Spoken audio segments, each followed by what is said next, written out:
Hello student, how are you? I am NN Pandey. Welcome to Science Mantra. Today we are going to discuss about chemical reaction and equation. This is the first chapter of class 10th. जो आज हम पढ़ने वाले हैं वो chemical reaction and equation के बारे में पढ़ने वाले हैं। ये क्लास 10th का फर्स्ट चैप्टर है जो कि केमिस्ट्री का पोर्शन है। तो आइए देखते हैं क्या चीज़ें हैं। इस चैप्टर के अंतर्गत मैं आपको इस वीडियो में कुछ बेसिक चीज़ें बताऊंगा और फिर जो नेक्स्ट वीडियो हमारा होगा उसमें इसका पूरा एलेबोरेशन होगा इस चैप्टर का। तो आइए स्टार्ट करते हैं। Chemical reaction and equation. जैसा कि आप लोग जानते हैं कि केमिकल रिएक्शन क्या होता है, बहुत सारी ऐसी चीज़ें होती हैं जो रिएक्ट करती हैं। सपोज दैट अगर हमने क्या किया, ऐसे ही वातावरण में क्या किया हमने कि आयरन बार को छोड़ दिया या एक नेल को छोड़ दिया ऐसे ह्यूमिड एनवायरनमेंट में, तो वो क्या होता है, आफ्टर सम टाइम्स वो क्या होगा, उसमें जंग लग जाएगा। ठीक है, ऐसे ही आप देखते हैं कि दूध जो है वो फट के क्या बन गया, दही बन गया। तो वो क्या हो रहा है, वहाँ पे कुछ ना कुछ रिएक्शंस हो रहे हैं, कोई ना कोई केमिकली रिएक्शन हो रहा है जिसके अंतर्गत वो प्रोडक्ट क्या हो रहा है, एक न्यू सब्सटेंस में या नए प्रोडक्ट में चेंज हो जा रहा है। ठीक है, तो ये सारा कुछ किसके तहत होता है, केमिकल रिएक्शन के अंतर्गत होता है। तो सबसे पहले तो हमें यही समझना होगा कि what is the chemical reaction. Chemical reaction क्या चीज़ होता है, किसे हम कहते हैं केमिकल रिएक्शन।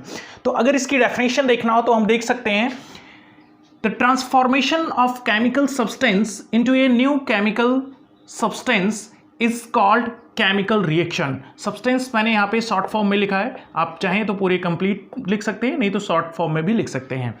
तो इसका मीन्स क्या हुआ, the transformation of chemical substance into a new chemical substance is chemical reaction. Means ये हुआ कि किसी भी केमिकल सब्सटेंस का एक नए केमिकल सब्सटेंस में चेंज होना या ट्रांसफॉर्म होना, उसी को हम क्या कहते हैं, केमिकल रिएक्शन कहते हैं। अब आपको समझ में आ गया, जो सब्सटेंस चेंज हो रहा है वो भी क्या होना चाहिए, केमिकल सब्सटेंस होना चाहिए। वो भी क्या होना चाहिए, केमिकल सब्सटेंस होना चाहिए। और वो चेंज होकर के जब कोई नया प्रोडक्ट बना रहा हो, न्यू प्रोडक्ट का फॉर्मेशन हो रहा हो, तब हम कहेंगे कि ये जो न्यू प्रोडक्ट बना है वो किसके अंतर्गत बना है, after the chemical reaction. Chemical reaction के बाद में ये नया प्रोडक्ट हमें मिला है या बना है। ठीक है, तो इसे ही हम कहते हैं केमिकल रिएक्शन। अगर एग्जाम्पल की बात किया जाए तो एग्जाम्पल में burning of magnesium in air, मतलब ये हुआ कि मैग्नीशियम की अगर हम रबड़ लेते हैं और उसे हीट करते हैं, गर्म करते हैं या जलाते हैं, तो वो ऑक्सीजन के साथ में रिएक्शन करता है। आपको पता होगा कि कोई भी चीज़ अगर बर्न हो रही है तो किसके साथ में रिएक्शन करके बर्न हो रही है, ऑक्सीजन के साथ में। तो वो ऑक्सीजन के साथ में रिएक्शन करता है और रिएक्शन करने के बाद में क्या बनाता है, मैग्नीशियम ऑक्साइड बनाता है। तो यहां पर आप लोगों ने देखा कि burning of magnesium into air क्या हो गया, ये केमिकल रिएक्शन हो गया। अब बात करते हैं केमिकल इक्वेशन की। अभी हम लोगों ने देखा क्या, केमिकल रिएक्शन, और चैप्टर का नाम क्या है, केमिकल रिएक्शन एंड इक्वेशन। तो रिएक्शन तो हमें पता चल गया कि केमिकल रिएक्शन क्या होता है, लेकिन केमिकल इक्वेशन क्या होता है उसके बारे में देखते हैं। तो जब ये जो मैंने लिखा example, burning of magnesium in air, जब इसी को हम लोग सिंबॉलिक फॉर्म में रिप्रेजेंट कर देते हैं, सिंबल्स के फॉर्म में, तब उसे कहते हैं केमिकल इक्वेशन। जैसे यहाँ पे आप डेफिनेशन दे सकते हैं, chemical equation are symbolic representation of chemical reaction. Means ये हुआ कि केमिकल इक्वेशन क्या है, एक सिंबॉलिक रिप्रेजेंटेशन है जिसमें हम सिंबल से रिप्रेजेंट करते हैं किसको, केमिकल रिएक्शन को ही सिंबल्स के द्वारा रिप्रेजेंट जब किया जाता है तब उसे क्या कहते हैं, तब उसे क्या कहते हैं, केमिकल इक्वेशन कहते हैं। इसी एग्जाम्पल को मैंने, आप लोग यहाँ पे देख रहे होंगे कि यहाँ पे हमें कुछ ज़्यादा कंफर्म नहीं हो रहा है क्या चीज़ें हो रही हैं, कैसे हो रही हैं, लेकिन यहाँ पर जब हम सेम एग्जाम्पल को लेते हैं तो मैग्नीशियम को हमने क्या किया, ऑक्सीजन के साथ में रिएक्शन कराया और वो क्या बना, magnesium oxide. This is called magnesium oxide. Magnesium oxide, ठीक है, मैग्नीशियम ऑक्साइड बना। कैसे बना? जो ये मैग्नीशियम है Mg, मैग्नीशियम का जो सिंबल होता है वो Mg होता है, ऑक्सीजन का सिंबल होता है O2 होता है, O होता है, बट ये जो है O2 के फॉर्म में मिलेगा अगर सिंगल है, ठीक है। अब ये क्या करेगा, जब इसके साथ में रिएक्शन करेगा तो मैग्नीशियम ऑक्साइड का फॉर्मेशन करेगा। अब यहां पर एक चीज और हमें समझने वाली चीज है कि जो ये एरो दिख रहा है, दिस इज कॉल्ड गिब्स, इसे हम बोलते हैं गिब्स, यानी कि ये प्रोडक्ट की तरफ हमें इशारा कर रहा है या इंडिकेशन कर रहा है कि इन दोनों के रिएक्शन से जो हमारा प्रोडक्ट बन रहा है वो ये बन रहा है, ठीक है। ये चीज़ आप ध्यान रखिएगा, ये गिब्स का सिंबल, इसे गिब्स बोलते हैं। अब बात करते हैं इन दोनों की, जो मैग्नीशियम है और जो ऑक्सीजन है हमारा, इन दोनों को बोलते हैं रिएक्टेंट। मतलब रिएक्टेंट क्या हो गया, वो सब्सटेंस जो क्या करने जा रहा है, केमिकल रिएक्शन करने जा रहा है। Those substance which are going to take chemical reaction is called reactant, ठीक है। अगर इसका रिएक्शन इसका डेफिनेशन देना हो हमें तो कैसे देंगे, those chemical substance which are going to take chemical reaction is called reactant. ऐसा सब्सटेंस, केमिकल सब्सटेंस जो क्या करने जा रहा है, केमिकल रिएक्शन करने जा रहा है, उसे हम क्या कहेंगे, रिएक्टेंट कहेंगे। तो यहां पे ये दोनों क्या हो गए, रिएक्टेंट हो गए। ऐसे ही अब इससे जो चीजें हमें मिली हैं, जो चीजें हमें प्राप्त हुई हैं, वो हमारा क्या होता है, प्रोडक्ट होता है। यानी कि product are those chemical substance which are obtained from the chemical reaction, ठीक है। प्रोडक्ट की डेफिनेशन देना हो तो क्या कहेंगे हम लोग, those chemical substance which are obtained from the chemical reaction या obtained after the chemical reaction, ठीक है। प्रोडक्ट क्या है, वो चीज है, वो केमिकल सब्सटेंस है जो हमें कहां से मिल रहा है, केमिकल रिएक्शन के बाद में मिल रहा है, ठीक। तो ये हमारा प्रोडक्ट हो गया, ये चीज ध्यान रखिएगा आप लोग। अब आता है चीजें बैलेंस्ड केमिकल इक्वेशन। अब यहां पर आप लोगों को दिख रहा होगा कोई चीज बैलेंस नहीं है, जैसे कि यहां पे देखिए आप लोग, मैग्नीशियम का एक मॉलिक्यूल्स है और यहाँ पे जो मैग्नीशियम का एक एटम है और यहाँ पे ऑक्सीजन के कितने हैं, 2 हैं। तो यहाँ पे हम देख सकते हैं कि ये बैलेंस नहीं है, यहाँ पर सिंगल मैग्नीशियम है, यहाँ पे ऑक्सीजन भी सिंगल है, तो इसलिए ये बैलेंस नहीं है। तो इसे बैलेंस करने की रिक्वायरमेंट होती है, और जो बैलेंस किया जाता है वो एक लॉ के अंतर्गत बैलेंस किया जाता है। कौन सा लॉ है, लॉ ऑफ कंजर्वेशन, ठीक है, लॉ ऑफ कंजर्वेशन ऑफ मास। इस इक्वेशन के इस लॉ के अंतर्गत क्या होता है कि हम ना तो एनर्जी को प्रोड्यूस कर सकते हैं और ना ही एनर्जी को डिस्ट्रॉय कर सकते हैं। We neither create the energy not destroy it, ठीक है। तो ये law of conservation of mass के अंतर्गत आता है, जिसके अंतर्गत हम क्या करना होता है, हमें केमिकल इक्वेशन को बैलेंस करना होता है। कैसे बैलेंस होगा ये, अब ये बैलेंस्ड केमिकल इक्वेशन क्या चीज है, a chemical equation having an equal number of atoms on both side of the reaction. मतलब ये हुआ कि केमिकल इक्वेशन के दोनों साइड मीन्स ये हो गया आपका कौन सा साइड, दिस इज, अगर मैं ऐसे खड़ा हूं तो ये कौन सा है मेरा, राइट हैंड साइड है, और ये कौन सा है, लेफ्ट हैंड साइड है, ठीक है। तो राइट हैंड साइड और लेफ्ट एटम्स इज इक्वल, मतलब बोथ साइड मतलब दोनों साइड में, इधर भी और इधर भी जो एटम्स के नंबर हैं वो क्या होने चाहिए, इक्वल होने चाहिए। यहाँ मैग्नीशियम का कितना एटम है, 1 है, ऑक्सीजन के कितने हैं, 2 हैं। यहाँ पे मैग्नीशियम और ऑक्सीजन सिंगल है, यानी कि एक ऑक्सीजन का एटम्स क्या है, यहाँ पर कम है। तो इसे कैसे बैलेंस करेंगे, सेम इक्वेशन को लेते हैं। यहाँ पर ये इक्वेशन मैं यहाँ पे लिख दे रहा हूँ, first Mg + O2 gives magnesium oxide. अब ये बैलेंस्ड नहीं है, नॉन बैलेंस्ड, ठीक है। अब इसे बैलेंस कैसे करेंगे देखते हैं। यहां पे मैं बैलेंस कर रहा हूं। अब Mg का हमारा 1 है, ये है, इसे देखते हैं। इसे बैलेंस करने के लिए यहाँ पे 2 चाहिए, क्योंकि ऑक्सीजन के कितने एटम्स हैं, 2 एटम्स हैं, तो ऑक्सीजन के 2 एटम करने हैं हमें। तो हमें क्या करना होगा, यहाँ पर 2 लगाना होगा, इसके आगे इक्वेशन जो ये लिखा हुआ है आपका, इसके आगे, इस कंपाउंड के आगे लगाना होगा। हम यहाँ नहीं लगा सकते, यहाँ बीच में नहीं लगा सकते हैं, और यहाँ नहीं लगा सकते हैं प्रोडक्ट में, ठीक है। तो कहाँ पे हमें करना होगा, ये इसके आगे लिखना होगा, जो कंपाउंड ये बनाया मैग्नीशियम ऑक्साइड, इसके सामने लिखना होगा 2। अब इससे क्या होगा, इससे ये जो 2 है ये ऑक्सीजन को भी रिप्रेजेंट कर रहा है और मैग्नीशियम को भी रिप्रेजेंट कर रहा है। दैट्स मीन कि इससे ऑक्सीजन भी कितने नंबर हैं, 2 के नंबर में है, और मैग्नीशियम भी कितने के नंबर में है, 2 के नंबर में है। तो जब हम इस साइड में देखते हैं तो रिएक्टेंट के साइड में, तो यहाँ पे ऑक्सीजन तो 2 नंबर है इसके 2 एटम्स हैं, लेकिन मैग्नीशियम के क्या 2 एटम्स हैं, नहीं हैं। इसलिए हमें क्या करना होगा, फिर से इसके सामने लिख देना होगा 2, यानी कि 2 Mg एंड 2 ऑक्सीजन रिएक्शन किए तो यहाँ पे 2 MgO बना दिया। ठीक है, ये भी क्या होगा, सेम चीज होगा, मैग्नीशियम ऑक्साइड ही होगा, इसमें कुछ और चेंज नहीं है। लेकिन ये इक्वेशन क्या है, इट इज कॉल्ड बैलेंस्ड। ठीक है, ये कैसा है, बैलेंस्ड इक्वेशन है।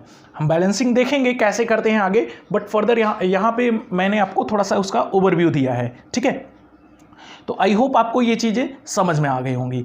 अब हम नेक्स्ट जो बात करते हैं वो ये बात करते हैं कि जब ये सारे केमिकल इक्वेशन होते हैं या केमिकल रिएक्शन जब ये सारे होते हैं तो इसमें कुछ चेंजेस आते हैं, कुछ सब्सटेंस जो होते हैं उसमें कुछ चेंजेस आते हैं। तो हम कैसे देखेंगे कि केमिकल इक्वेशन हो रहा है, किन किन आधार पर हम देखते हैं कि केमिकल रिएक्शंस हो रहे हैं। तो आइए बात करते हैं। अगर आप इसे नोट करना चाहते हैं तो मैं कैमरे के सामने से हट जा रहा हूं, आप इसको पॉज करके वीडियो को नोट कर सकते हैं। और आपसे एक और रिक्वेस्ट है कि अगर आपकी कोई क्वेरी है तो कमेंट बॉक्स में जरूर टाइप करिए।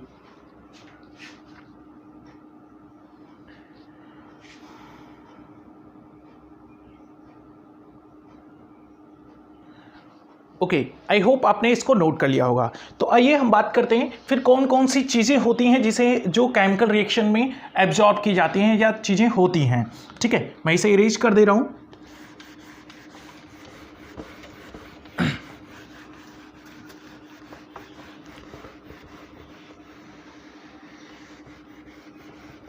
ठीक है, तो बात करते हैं absorption of chemical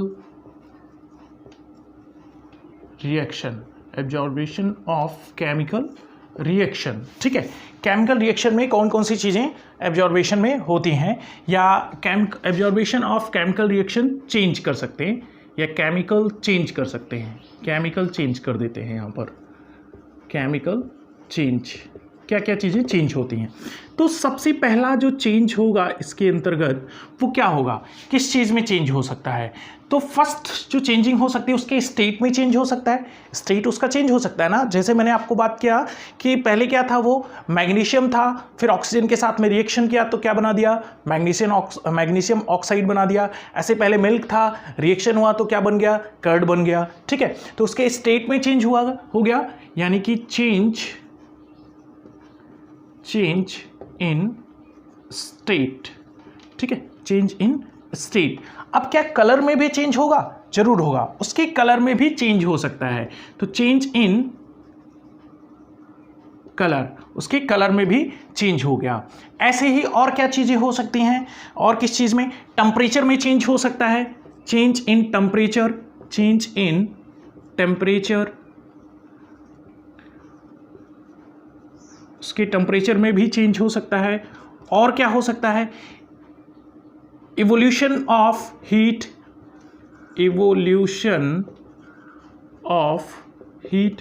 उससे हीट निकल सकता है। और क्या हो सकता है, ये कर सकता है एब्जॉर्प्शन ऑफ हीट, ये हीट को क्या कर सकता है, एब्जॉर्ब कर सकता है। और क्या कर सकता है, ये स्टेट में चेंज हो गया, कलर में चेंज हो गया, आपका टेम्परेचर में चेंज हो गया, हीट में चेंज हो। हाँ, इवोल्यूशन ऑफ गैस भी तो कर सकता है, गैस भी तो निकल सकता है इससे, यानी कि इवोल्यूशन ऑफ गैस, से गैस भी रिमूव हो सकता है। और क्या हो सकता है, साउंड भी हो सकता है, हीट एंड साउंड दोनों रिमूव हो सकते हैं, लाइट एंड साउंड बोल सकते हैं, हीट नहीं, लाइट एंड साउंड। ठीक है, evolution of light and sound. ठीक है, इससे साउंड और लाइट भी निकल सकता है। तो ये चेंजेस होते हैं जो केमिकल रिएक्शन के अंतर्गत होते हैं या उसके ड्यूरेशन पे होते हैं। उसके स्टेट में चेंज हो सकता है, कलर में चेंज हो सकते हैं, टेम्परेचर में चेंज हो सकता है, इवोल्यूशन ऑफ हीट हो सकता है, हीट निकल सकता है, एब्जॉर्प्शन ऑफ हीट, हीट को वो ले सकता है, हीट एब्जॉर्ब करने के बाद में केमिकल रिएक्शन हो सकता है, इवोल्यूशन ऑफ गैस, गैस निकल सकता है, evolution of light and sound, उससे लाइट और साउंड निकल सकता है। ठीक है, तो ये क्या होते हैं, हमारे एब्जॉर्प्शन ऑफ केमिकल चेंज होते हैं। तो ठीक है, आगे फिर बात करते हैं कैटलिस्ट की।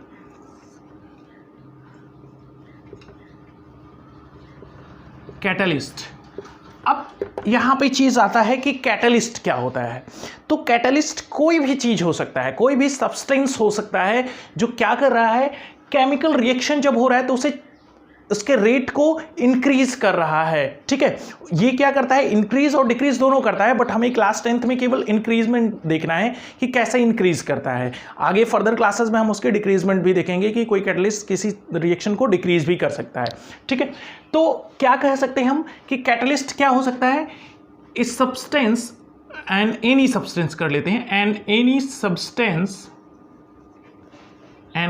Substance which can increase the rate of chemical reaction, ठीक है, कोई भी सब्सटेंस जो क्या कर रहा है, केमिकल रिएक्शन के रेट को, उसकी दर को, रिएक्शन के स्पीड को क्या कर रहा है, इंक्रीज कर दे रहा है, उसे हम क्या कहते हैं, कैटलिस्ट। अब ये कोई भी सब्सटेंस हो सकता है। फॉर एग्जांपल अगर लिया जाए, सपोज दैट एक रिएक्शन हो रहा है A+B, यहाँ पे मैंने 10 kg लिया है, ये कितना लिया है, 1.2 kg लिया है। इससे जो सब्सटेंस बन रहा है वो क्या बनेगा, AB बनेगा, और ये कितना बनेगा, 11.2 kg बनेगा, यही बनेगा, क्योंकि मास को हम क्या नहीं कर सकते, डिस्ट्रॉय नहीं कर सकते। अब इस रिएक्शन को होने में टोटल 10 मिनट्स का टाइम लग रहा है, टोटल 10 मिनट्स लग रहे हैं, या 5 मिनट मान लेते हैं हम, 5 मिनट का टाइम लग रहा है। ठीक है, अब मैं ये चाहता हूं कि ये जो रिएक्शन हो रहा है ये क्या हो, और स्पीड में हो और फास्ट हो, तो उसके लिए मुझे एक कैटलिस्ट, कोई भी कैटलिस्ट यूज़ करना होगा। सपोज दैट मैंने यहाँ पे 1A+B × X नाम का कोई कैटलिस्ट यूज़ किया, और ये भी क्या है, 2 kg का है, या 2 ना मान करके 20 kg मान लेते हैं, 15 kg कर लेते हैं। ठीक है, 15 kg का है। अभी कैटलिस्ट कितने kg का है, 15 kg का।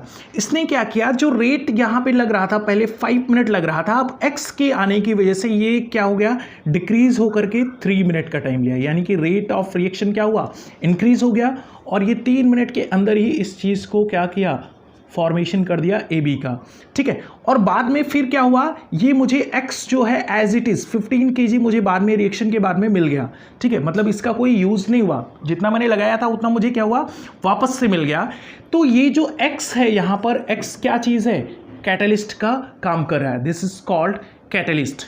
ठीक है, तो ये आपको चीज़ें आई होप समझ में आ गई होंगी कि कैटलिस्ट क्या होता है, कोई भी सब्सटेंस जो क्या कर रहा है, केमिकल रिएक्शन के रेट को इंक्रीज कर रहा है, दैट इज कॉल्ड कैटलिस्ट। ठीक है, तो आई होप आपको ये चीज़ें समझ में आ गई होंगी। नेक्स्ट जो हम पढ़ने वाले हैं, वो नेक्स्ट बात करने वाले हैं टाइप्स ऑफ केमिकल रिएक्शन की, कितने टाइप के केमिकल रिएक्शंस होते हैं। तो आई होप आपने इसको नोट कर लिया होगा। ठीक है, मैं इसे इरेज कर रहा हूँ। अगर आपकी कोई क्वेरी है तो कमेंट बॉक्स में ज़रूर टाइप करते रहिए। कोई भी क्वेश्चन, कोई भी प्रॉब्लम है तो कमेंट बॉक्स में आप टाइप करके हमें बताएं। ठीक है, अब नेक्स्ट बात करते हैं टाइप ऑफ केमिकल रिएक्शन की।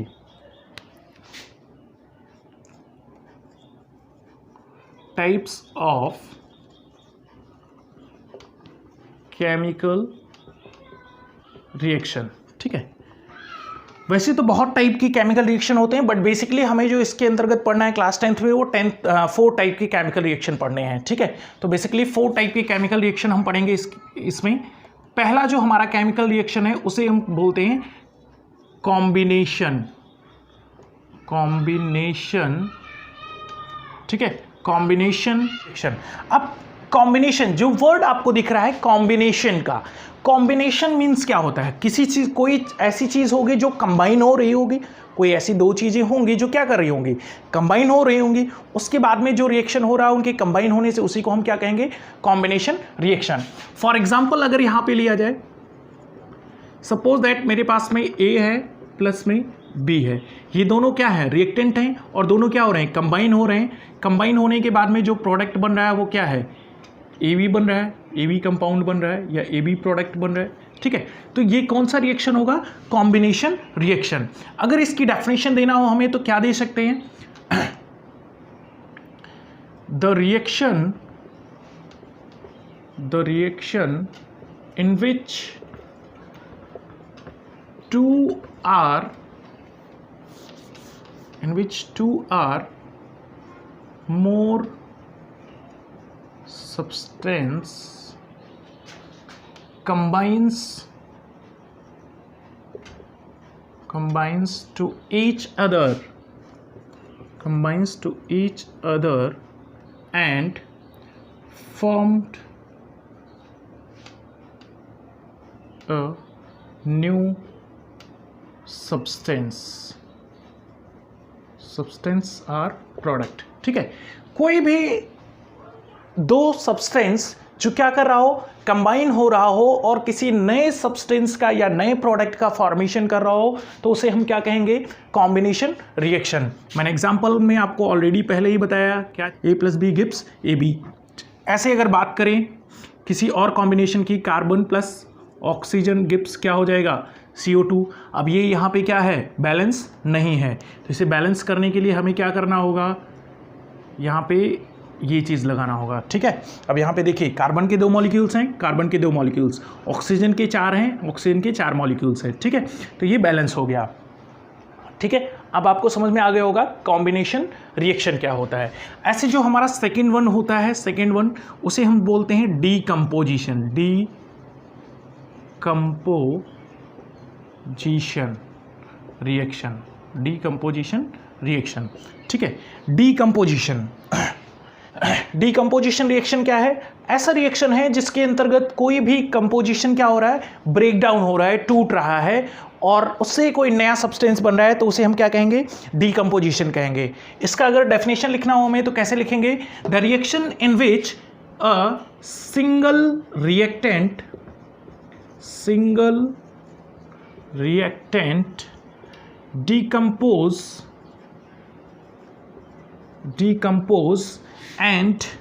डिकम्पोज एंड और क्या कर रहा हो, ये रिएक्टेंट डिकम्पोज होकर के क्या बना रहा हो, दो या दो से अधिक प्रोडक्ट बनाएगा, डिकम्पोज एंड फॉर्म्ड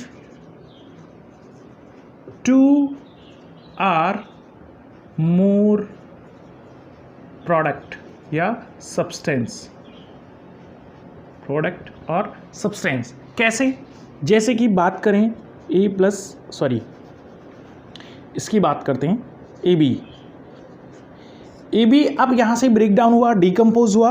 अब डीकम्पोज होने के बाद में ये क्या बनाएगा, A+ में B।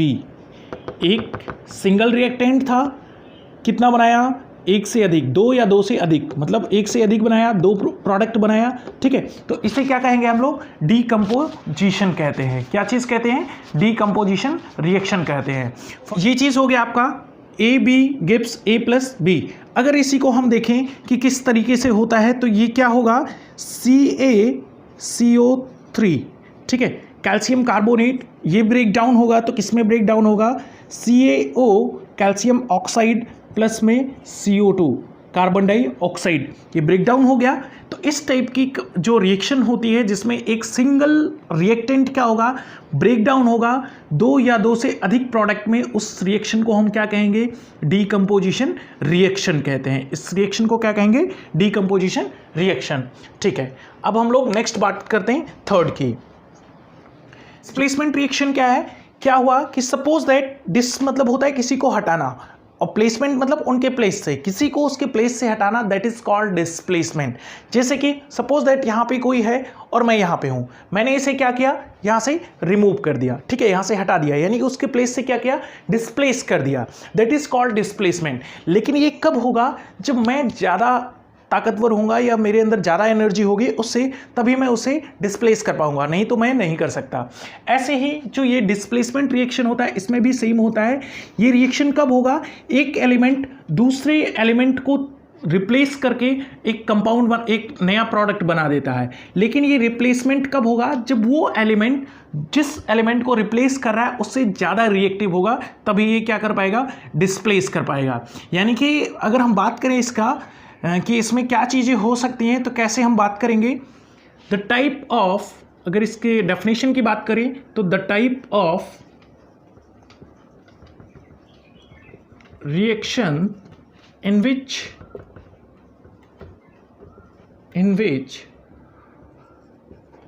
more reactive elements displace, more reactive element क्या कर रहा है? displace a less reactive element. ठीक है, एलिमेंट ये क्या कर रहा है? मोर रिएक्टिव एलिमेंट को डिस्प्लेस कर रहा है, मोर रिएक्टिव एलिमेंट को डिस्प्लेस कर रहा है, सॉरी, मोर रिएक्टिव एलिमेंट क्या कर रहा है? डिस्प्लेस कर रहा है किसको? लेस रिएक्टिव एलिमेंट को। ठीक है, और क्या बन रहा है?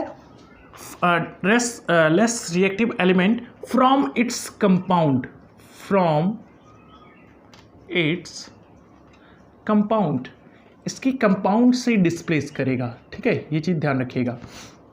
कैसे? सपोज दैट एक मेरे पास ए है और एक है बी सी। ठीक है, ये कंपाउंड है हमारा, ये एलिमेंट है। ठीक है, ये जो है बी से अधिक रिएक्टिव है, ए जो है मोर रिएक्टिव देन बी। अब ये क्या करेगा? ये इसको यहाँ से डिस्प्लेस कर देगा, यानी कि जो कंपाउंड बनेगा वो क्या बनेगा?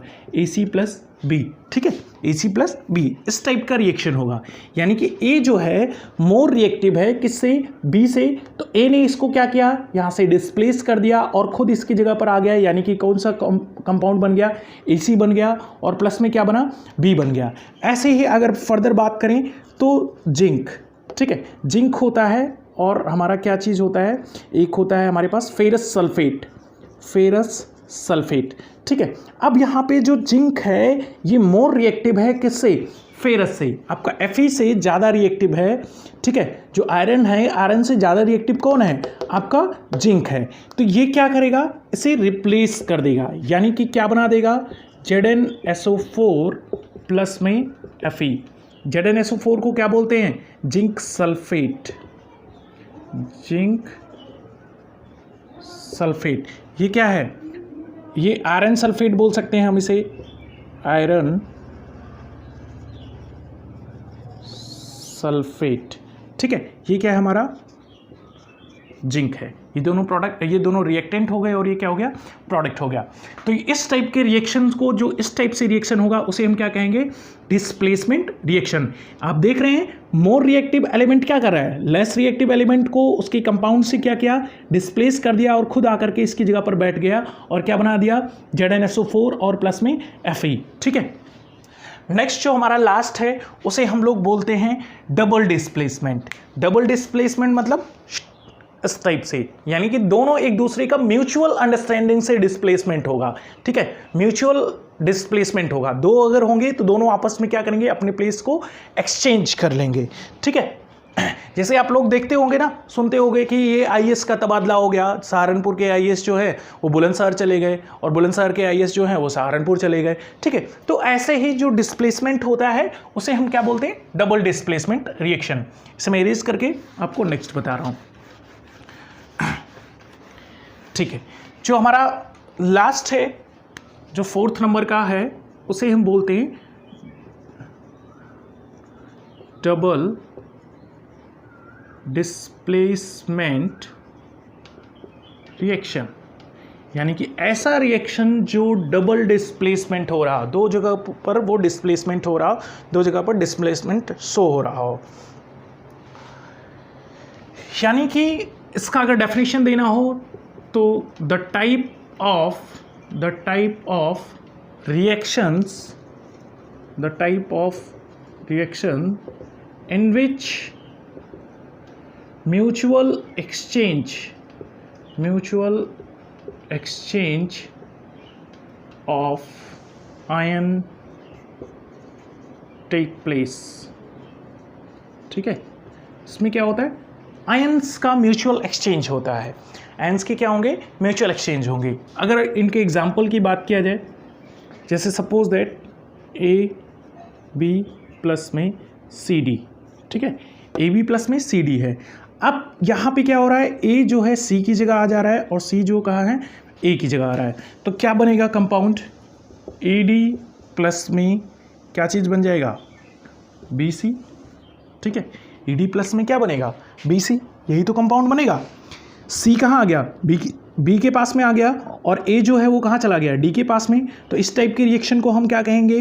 Double displacement. डबल हुआ ना, ये यहाँ पे गया और ये यहाँ पर 2 बार हुआ ना डिस्प्लेसमेंट, तो इसीलिए इसे डबल डिस्प्लेसमेंट करते हैं। अगर इसके रिएक्शन की बात किया जाए तो हम लोग सिंपल रिएक्शन याद रखते हैं, बहुत ही डीप नहीं जाते, सिंपल याद रखिए आप। HCl hydrochloric acid, HCl plus में NaOH सोडियम हाइड्रोक्साइड, ठीक है। अब इसमें ये क्या करेगा? सोडियम को रिप्लेस करेगा और ये हाइड्रोजन को रिप्लेस करेगा, ठीक है। तो क्या बनाएगा ये बनाएगा H2O, ठीक है। हाँ, H2O ना लिख करके पहले हम लिखते हैं NaCl प्लस में H2O, ठीक है।